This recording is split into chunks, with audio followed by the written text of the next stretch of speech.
Aniya na mga dagkong balita sa Balitang Bisdak karong Biyernes. Operasyon sa mga motor nga adunay modified mufflers nagpadayon. 37 anyos nga babay, patay humandong gaba sa liog sa Bakong Negros Oriental. Babay nga namaligya og matud pa spare parts gikan sa kinawat nga mga motor giaresto. Og ubay-ubay nga mga tuyom napadpad sa baybayon sa Badyan. Kini ang GMA Regional TV, Balitang Bisdak. Mayong hapon, ako si Cecil Kibod Castro. Nagpadayon ang operasyon batok sa mga sakyanan nga migamit og modified muffler. Ano ang report ni Nico Sereno? Laing operasyon ang gipahigayon kaganihang buntag sa Barangay Hagubiao, Mandaue City. Gipangunayan sa Tagalan Transportation Office, Highway Patrol Group ug Traffic Enforcement Agency of Mandaue. Ubay-ubay ang gipara tungod kay migamit og modified muffler. Ang ending, nagminghoy ang mga drivers. Nang hipo sa ilang mga gamit, kay na-impound gyud ang ilang mga motorsiklo. Pero napalit na ko tulo pa nakaadlaw. Second owner ba. Paano ka nga na-modify ang muffler? Ni chat ko sa tagiya ron. Naaban niya ang muffler karon lang jud. Wala na baligya naman daw niya mo to. Wala na koy mabuhat sad. Asam karon mo ulit na lang ka. Muli ko. Oo. Kumit na lang sa ka. Commute ana. Duga nang gilisal ako pero kanang kay kuan to gitaya labi ta duga naman ng sakyanan mga 2012 pa man eh. Nya gitaya gilisal atong mga pila ka years na. Agitaya ang ano? Oo, ito yung original nga kuan. Muffler. Malukat man. Malukat. Oo. Namita pa sa kog muffler nga kuan kanang iilis ako kay wala. Tagsikanhan na lang. 12 ka mga motor nga dunay modified muffler ang na-impound sa operasyon. Aron makuha pagbalik ang ilang motor, kinahanglang moadto sa LTO aron mobayad sa 5,000 pesos ug isurrender ang modified muffler. Ipataod ang orihinal o karaang stock pipe sa motor, dayon ipatan-aw sa MVIC inspector. Sa habig sa team, mubayad pa og towing fee 500 pesos ug inadlaw-adlaw nga storage fee tag 100. Taas gud kay especially kani katong last na mo nga operation. Wala bagay nakakuha gid ato gud kay nagsige pag murag usa or duha pa to ini process. Nya mapun-a na sa daan ni ron. Anton gini nga mga hurot gini sila. Gawas sa modified mufflers, may mga riders nga nakatsinilas lang ang gitikitan. Ingon man, kining nagsulob og dili prescribed helmet. Duna sa usa ka tricycle og tora-tora nga nakumpiskar kay walay papeles. Gipasalig sa grupo, kanunayo na ang ilang operasyon. Tabang lang ta sa national government no sa ilang programa nga pagpahunong aning kuan kining mga saba kayog tambutso. Samtang sa Talisay City moabot sa 16 ka mga motorsiklo ang na-impound sab atol sa joint operation sa LTO-7, Talisay City Police ug City Toda kagahapon. Pipila ka mga pribado nga sakyanan, delivery van, trucks ug mga motor nga migamit sa modified mufflers ang gipangsita sa joint operation. Gihimong operasyon sa nagkalain-laing lugar sa Talisay. Ang tanang nadakpan giisyuhan og temporary operator's permit sa LTO-7. Uban ni Godfrey Relien, Nico Sereno, Balitang Bisdak.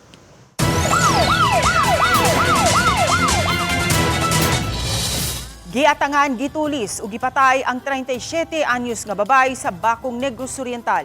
Nahitabo ang insidente niadtong Miyerkules. Hapit na matud pa maputol ang liog sa biktima, humandong gaba sa wala pa mailhing sospek. Gisuwayan pa sa pagdala sa Negros Oriental Provincial Hospital ang biktima apan nakabsan gayud kini sa kinabuhi. Matud sa paryente sa biktima, posibleng tulis ang motibo sa krimen tungod kay nawala ang singsing ug cellphone sa biktima. Gawas niini, gisusi pa sa kapulisan ang ubang anggulo sa krimen. We are still interviewing the kani ato ang mga pamilya aning biktima sir no to determine sir no kung unsa bagod ning mga nahitabo sa iya sir prior to the incident sir. Tungod sa mga vehicular incident sa dakbayan sa Lapu-Lapu, nagtinguha usab karon ang Lapu-Lapu City Police Office nga makabaton og breathalyzer. May bisita si Lapu-Lapu City Police Director Colonel Augusto Desqueo kang LTO-7 Director Francisco Ranches Jr. aron aduna unya sila'y magamit sa pagsuta kung nakainom ba ang mga driver nga malambigit sa disgrasya. Nipasalig ang LTO-7 nga mupahuwam kini og breathalyzer ngadto sa Lapu-Lapu City Police. Nahisgutan usab aton silang tigom ang pag-deputize sa LTO sa mga personnel sa Traffic Enforcement Unit sa Lapu-Lapu City Police aron mamahimo na usab silang maka-issue og TOP kun temporary operators permit. As to kanusa kana di pa ko katubag pero doon na sila ongoing pag-istorya, and if ever ma-realize na ma'am, so among i-train na itong mga personnel para po kintang ma-enhance ang ilahang understanding o kung saan nila paggamit, Dili lang mga turista ang midagsa sa Badyan tungod sa ilang mga atraksyon, apan lakip na usab ang mga tuyom. Kini ang gitutukan ni Fem Ridumabo. Ang lungsod sa Badyan ang usa sa mga dagsaan sa mga turista tungod sa mga maanindot nga tourist destination sa lugar.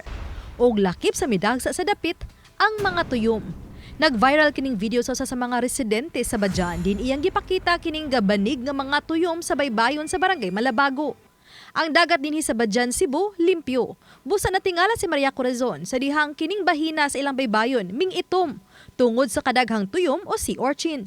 As in, grabe kadaghan. Dagko kay unod. Dili gyud usual gyud siya nga adlaw, ma'am. Nagkataon lang gyud nga pitig gyud siyang daghan na wa mi mag-expect na shock jud ko, ma'am, ato dili gyud to kuan akong video na shock jud nga daghan jud kaysa sa tanan. Giangko ni Maria nga lisod man ang pagkaligo sa dagat kun anaa kining daghang tuyom tungod sa kadaghang tunok usab niini. Apan naanad na sila og kaybaw na sila unsa itambal niini. Wala usab nila kini giisip nga perwisyo kundi dugang blessing. Nahimo na gyud siya kanay mag-order, so manguha dayon amo anang ibaligya. Blessings. Hope na sa blessings. Patilawon na mo ang every guest. Amo na siya nga naon, sir, do you want to try a sea urchin? Then among patilawon sila, ma'am, para ma-experience nila unsa ang sea urchin, unsa ilami. Ang mga tuyom mamahimo ra ang kilawon. Walayan gyud ato ni mga kapuso og kaon, kilaw, lamim daw ni siya kilaw.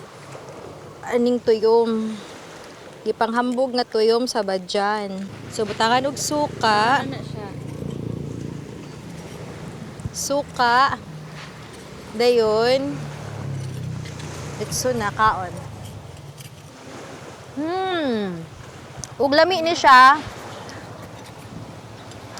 Parisan sa mais. True. Apan asa kahagikan ang daghang kaayong tuyom nga kalit lang misulpot sa baybayon sa Badyan. Base sa research nga ang mga tuyom ang ania na sa atong planeta sud na sa 450 million years. Nakasurvive sila sa pipila ka mass extensions. Bisan way utok ug mata, daghan kayo silag tunok nga gigamit nila aron makalihok og depensa gikan sa mga predator. Kano kahang misulpot ang daghan kaayong tuyom sa baybayon nila Maria Corazon? Natural naman silang nakatira sa ating coral reef, sa buhangin or sa seagrass. Pwede itong indicator ng ecosystem imbalance kasi maaaring kakaunti na yung mga predators sila. Wala namang batas na nagpipigil na kumain ng tuyom kung maaari ay for local consumption. Hindi naman siya nakakalasa, no? Oba ni Marlon Malgazo, Femery Dumabok. Balitang Bisdak.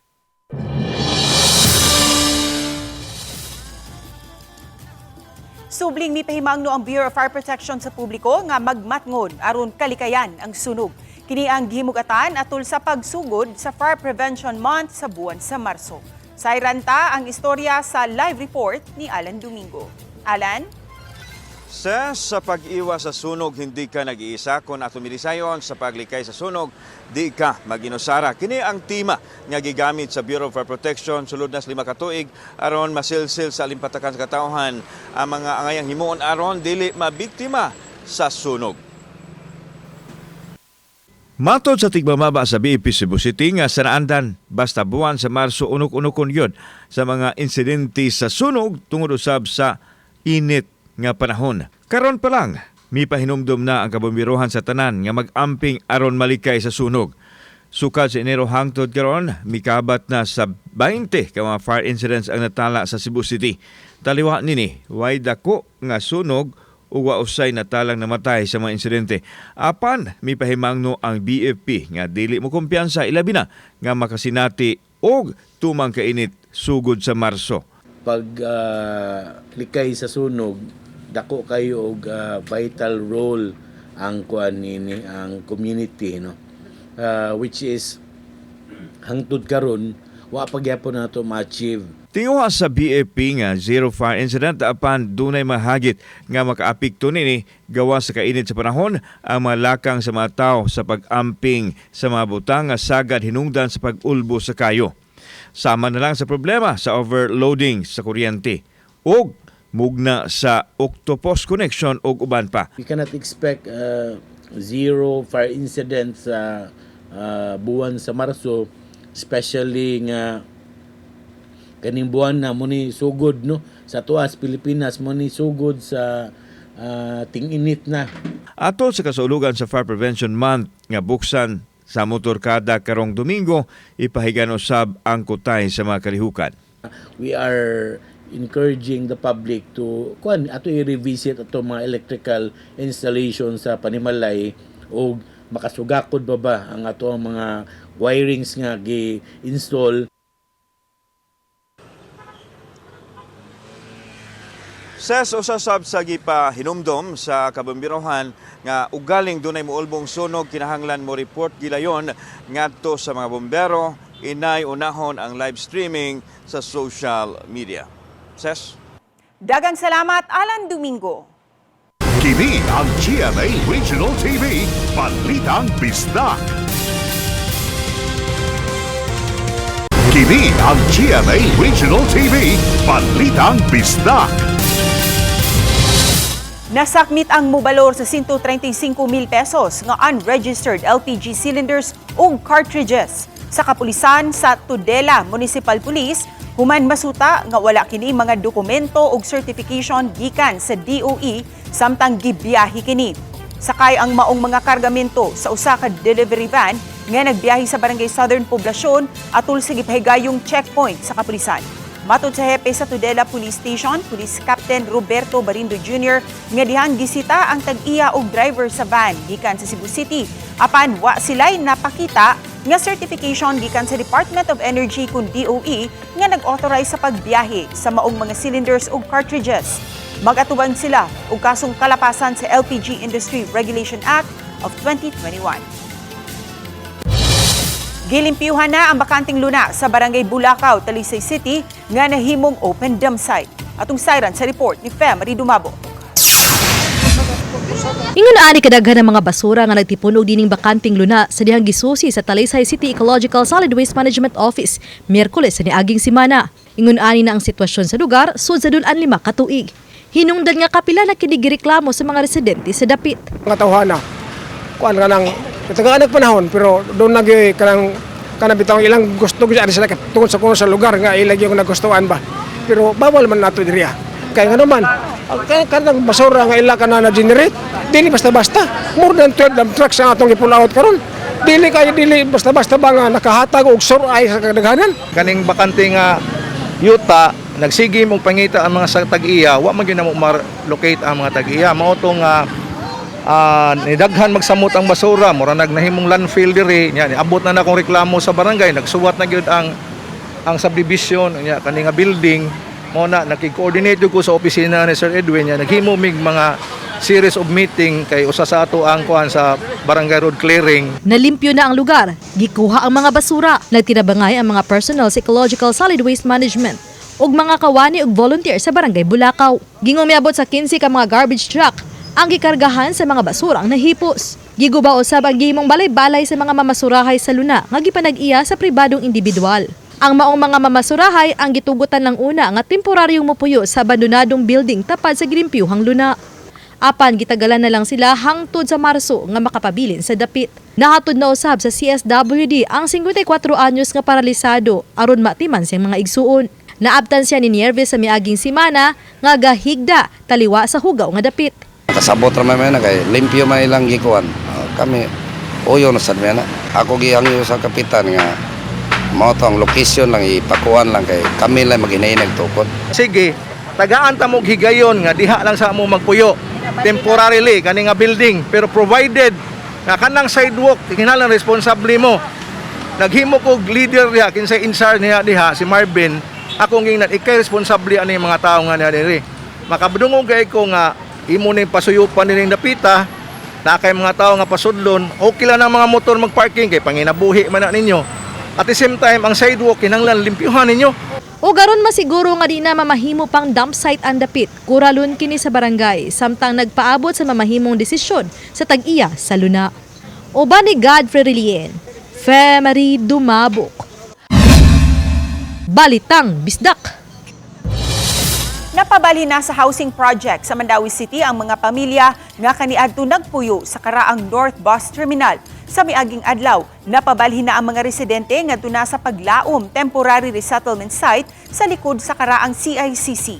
Ang mga napabalhin, taud-taud na usab nga temporaryong gipaistar sa old terminal nga gihimong COVID quarantine facility kaniadto.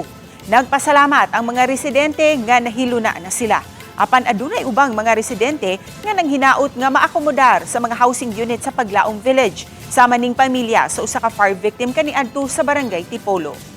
Dito ko sa North Bus po, maghuot mi to sa CR. Okay. Usar man. Daghan kay mi dito. So nalipay lang ko nga naabot mi diri kay nagkinaugalingon nag-CR og tubig. Mao jud ako sir nga tagaan mi kasgiruan ba, nga luna ba nga tuwa na gani. Kay lisod kay mga bang sunta lagi sir nga matagaan ta sa atong kuan. Ma-mayor ba. Gipatuman na karon sa Dole Regional Office 7 ang employment facilitation sa mga trabahanteng nawad-an og trabaho tungod sa nasinati nga mga katalagman.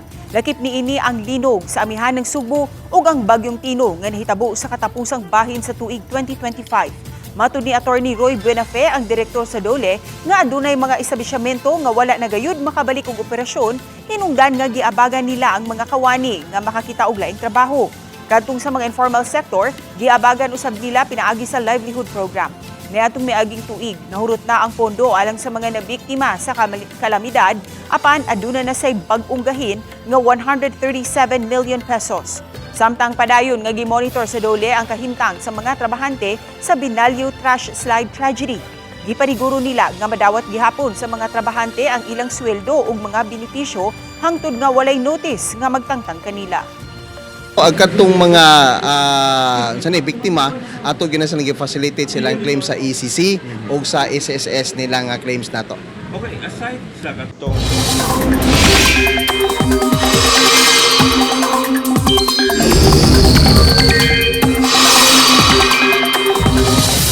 Sa atong kahimtang sa panahon, walay bagyo o weather disturbance nga may patigbabaw karon sa unsa mang bahin sa nasod.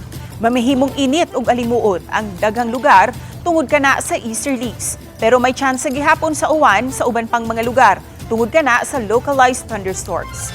Samtang sa dato sa Metro Weather, ubos ang tsansa sa uwan sa Eastern ug Central Visayas. Pero importante nga magmatkon gihapon mga kapuso ug galing mukalit og bundak ang uwan, ilabi na sa hapon ug gabii. Posible usab ang pag-ulan sa uban pang bahin sa nasod.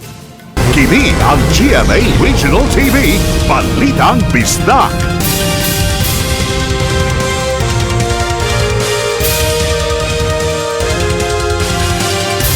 Kini ang GMA Regional TV, Balitang Bisdak.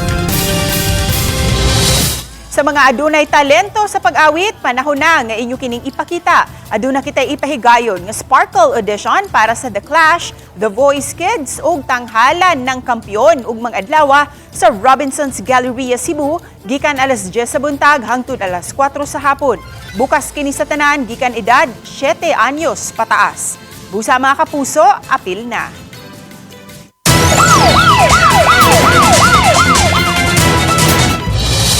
Sikop ang 44 anyos nga negosyante human matud pa nalambigit sa pag-buy and sell sa ginudahang kinawat nga mga motor parts sa Barangay Tabunok, Talisay City. Ano ang report ni Femery Dumabok? Nasikop sa joint operation nga gipanguluhan sa Regional Highway Patrol Unit o HPG-7 uban ang CIDG-7 ug Talisay City Police kining 44 anyos nga babae. Kinsa matud pa nalambigit sa buy and sell sa mga makina guban pang spare parts sa mga motorsiklo nga walay napakitang dokumento. Ug ang uban niini gituuhan sa kapulisan nga kinawat. Gihimong operasyon niadtong February 24. Matod ni HPG-7 Director, Police Lieutenant Colonel Weldemar Cho, gihimo ang operasyon human nagpatabang ang usa ka reklamante sa kapulisan. Upon validation sa atong source na nag-confirm, nagpamatuod na ang usa ka engine block na to na discover is gikan mismo sa iyang motor na gikawat. Naatay na discover na mga motor blocks na wala na siya yung mga proper documents. So we believe that this was coming from illegal source. Atol sa gihimong operasyon, nasakmit ang 12 ka mga motorcycle engine blocks. Guban pa, ang dinakpan gipasakaan na og kasong violation of Section 6 of RA 10883 og Section 6 of PD 1612 o Anti-Fencing Law. Dugang nito nga sila sa HPG7 ang muhimog mga monitoring sa mga surplus nga tindahan. Ilang gipahimangnuan ang mga negosyante nga di basta modawat o mga gibaligya nga spare parts nga way mga dokumento.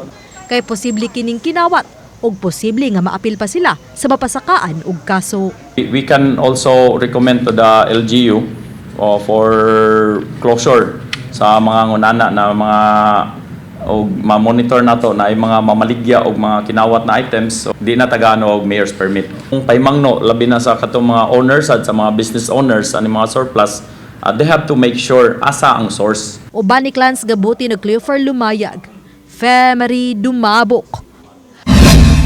Balitang Bisdak. Sikop ang 54 anyos nga babay human matud pa nasakpan nga nanguha og mahalong gatas sa usa ka tindahan sa Fuente Osmeña, Cebu City. Nagtingkagol siya karon sa Abellana Police Station 2. Nihitabo ang insidente kagahapon sa buntag. Matud sa report, ang suspect gisita sa gwardiya sa maong establishmento human kini namatikdan nga mikuha sa maong produkto ug wala mibayad. Nasayran sa investigasyon sa kapulisan nga dili kini ang unang higayon nga nasikop ang maong babay. Kini tungod usab sa pag-shopping nga wala mibayad. Matud sa otoridad, nabilanggo na kaniadto ang maong babay kay nanguha kini og deodorant. Giandam na ang tukmang kaso batok sa maong babayng suspitsado.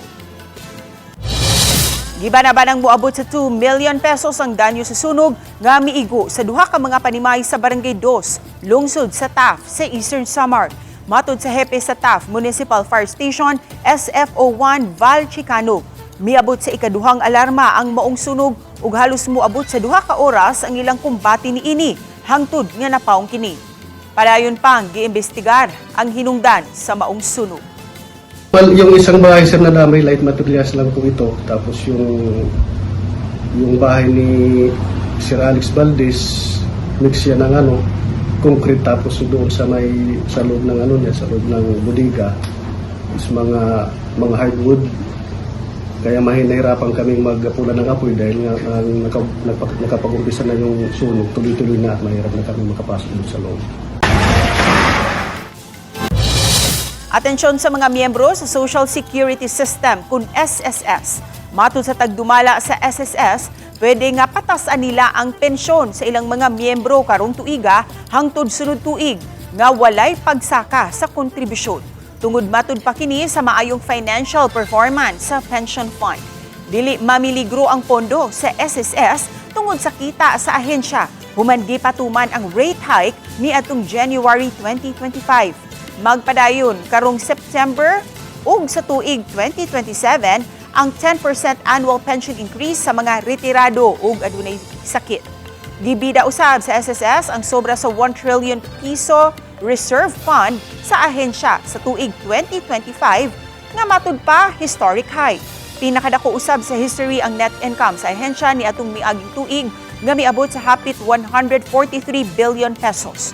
Tungod niini, pwedeng mopatigayon og bagong programa sama sa microloan programs nga planong ipatuman sa second quarter karong tuiga. Makita na karong Domingo ang sunod nga round sa kolabanan sa Dance Arena. Kinsa kaha sa mga dance duo ang maghawd. Kana ang dungan natong tan-awon sa trending dance reality show nga Stars on the Floor. Karong Domingo kana March 1, alas 7:15 sa gabi dinhilang sa GMA. Hayan posibleng mo-resume na karong simanaha ang shipbreaking sa nasangad nga barkong MV Diamond Highway sa kadagatan sa Punta Engaño, Lapu-Lapu City. Matud ni City Attorney Miriam Fernandez, hayan libkaso na sa Lapu-Lapu City LGU ang cease and desist order human mahatagi og salvage permit sa Coast Guard ang kumpaniyang nakapalit sa nasangad nga barkong MV Diamond Highway. Nakapahigayon na usab og tigom ang city government uban ang City Health, Senro, Marina, Coast Guard, MV Diamond Highway, private sector ug ang barangay.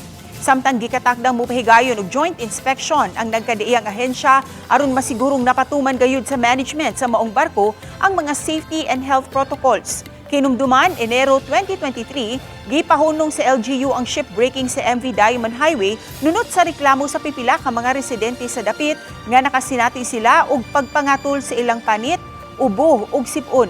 Samtang sa habig sa MV Diamond Highway, gitinguha nilang musunod nga 6 ka buwan.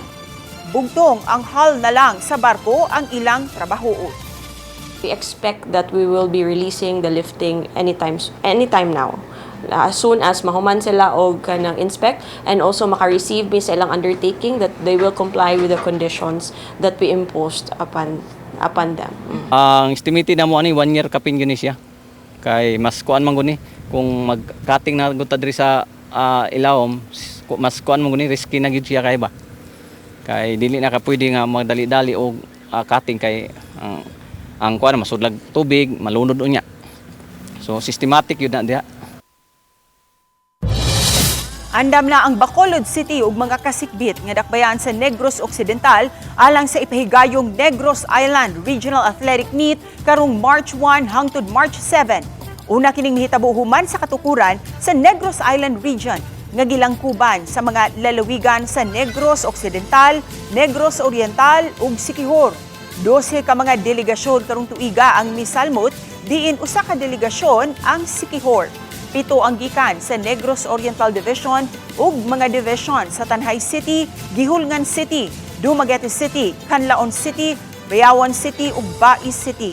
Samtang 4 lang ang gikan sa Negros Occidental nga naglakip sa division sa Negros Occidental, Bacolod City, Cabancalan City ug Silay City. Subsub nga pagpangandam sa taga DepEd ingon man sa mga student delegates. Our delegation, our athletes and our personnel are better prepared to face the challenge this Niraam 2026. Hingapil ko ano yung sports kay ganahan ko ma-express kong talent o ganahan ko ma-proud na ko si mama o si papa.